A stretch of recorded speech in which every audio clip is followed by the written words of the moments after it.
Hello दोस्तों का फिर से आप सभी का बहुत बहुत स्वागत करता हूं आपके अपने चैनल हाई फाई स्टडी पे। दोस्तों आज की जो वीडियो है वो आप सभी के लिए बेहद इंपॉर्टेंट होने वाली है। वो चाहे जिस भी सेमेस्टर के हों, चाहे जिस भी ईयर के हों, चाहे जिस भी बैच के हों, उन सभी के लिए बेहद इंपॉर्टेंट यहाँ पर वीडियो होने वाली है। वीडियो में होने वाला यहाँ पर यह कि डीएलएड में अगर आपका 3 बार बैक आ चुका, मतलब एक सेमेस्टर में अगर आपका 3 बार बैक आ चुका है तो उसके बाद अब क्या होगा।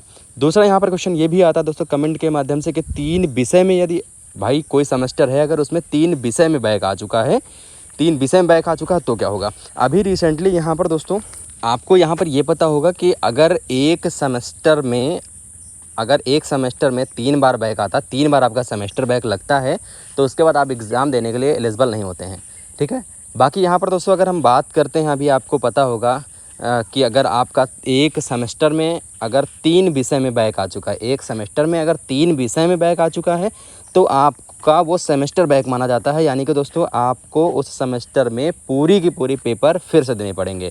बाकी दोस्तों अगर सेमेस्टर बैक आता है, आपका सेमेस्टर बैक पूरा का पूरा आता है और 3 बार आप उसी सेमेस्टर का एग्ज़ाम अगर आप 3 बार देते हो, 3 बार भी फिर से बैक आ जाता है तो फिर आप उस सेमेस्टर का एग्ज़ाम देने के लिए एलिजिबल नहीं हैं और आप एग्ज़ाम देने के लिए एलिजिबल नहीं है। बीटीसी मतलब समझ लीजिए आपका ख़त्म हो चुका है। लेकिन दोस्तों अभी पिछले साल ये यहाँ पर ये हुआ था कि 19/4/2022 को एक नोटिस जारी की गई थी। उसमें पीएनपी सचिव ने एक एक्स्ट्रा मौका विद्यार्थियों को दिया गया था।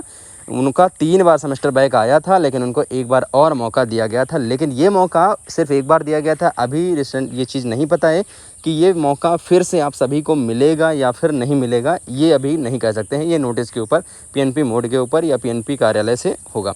लेकिन यहाँ पर दोस्तों मैं साफ आपको बता दूं कि डीएलएड में अगर 3 बार आपका सेमेस्टर बैक हो चुका है, 3 बार आपका सेमेस्टर बैक हो चुका है तो ये मान के चलिए दोस्तों कि आपका डीएलएड जो है वो खतरे में है या फिर ना के बराबर या ख़त्म हो चुका है। ठीक है। अगर पीएनपी सचिव एक और मौका देते हैं तो आपके लिए खुशखबरी है, वरना फिर आपका डीएलएड ख़त्म होने के कगार पे या ख़त्म हो चुका। वहीं पर अगर हम बात करते हैं कि किसी सेमेस्टर में मान लीजिए सेकंड सेमेस्टर का एग्ज़ाम दिया है आपने या फिर 2021 बैच में फर्स्ट सेमेस्टर का एग्ज़ाम दिया है और उसमें अगर आपका 3 विषय में बैक आ चुका है, 3 विषय में बैक आने के बाद आपका जो एग्ज़ाम है वो फिर से पूरा एग्ज़ाम होगा फर्स्ट सेमेस्टर का। अगर 2 सब्जेक्ट में बैक आता तो आपको सिर्फ और सिर्फ उस सब्जेक्ट का एग्ज़ाम देना पड़ता जो 2 सब्जेक्ट में आपका बैक आया हुआ है। लेकिन अगर आपका 3 में आया है तो आपको पूरे सेमेस्टर का एग्ज़ाम फिर से देना पड़ेगा। तो उम्मीद करते हैं समझ में आ गया होगा।